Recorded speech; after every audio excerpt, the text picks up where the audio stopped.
नमस्कार. नमस्कार. आज काय आणले आटपाडी बाजारात? बकरी आणलाय, बकरा आणलाय, मेंढरा आणली ते. बकरा मेंढरे सगळे आणले व्हय. होय. काय सांगताय बकऱ्याचे? बकऱ्याचं 50,000 रुपये सांगतोय. 50,000 सांगतोय. दाताला कसं आहे काय? दाताला साय दाते.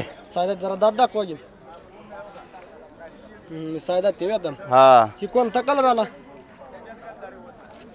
कोल्हा कर. म्हणजे डपळा म्हणायचा. हा, डपळा. हा ही म्हणजे आपला घरचाच बकरा आहे, घेतला होता आपण. घरचाच आहे. ही कोणत्या खाणीतला आहे काय? हे माडगाळ खाणीतला आहे. माडगेळ खाणीतला आहे. हा. आपल्या मेंढ्यांची काय सांगता किमती? मेंढ्यातली सांगतोय 14,000 रुपये. 14,000 रुपये सांगतोय मेंढ्यांचे. हा. किती आहे त्या मेंढ्या? मेंढ्या 7 आहेत त्या. गाभणी किती आहे काय? गाभणच आहे ते, मागास गाभण आहे ते. म्हणजे मागास गाभण आहे ते. हा. बरं आपलं नाव सांगा की. विलास भीमराव बाड, विटलापूर. आणि आपला मोबाईल नंबर? 97 324 565. तर चालते मित्रांनो, यांच्याकडे अतिशय चांगल्या मेंढ्या व बकरा विक्रीसाठी उपलब्ध आहे. जर कोणाला पाहिजे असेल तर यांचा आपण वर मोबाईल नंबर दिला, यावरती आपण संपर्क करू शकता. धन्यवाद.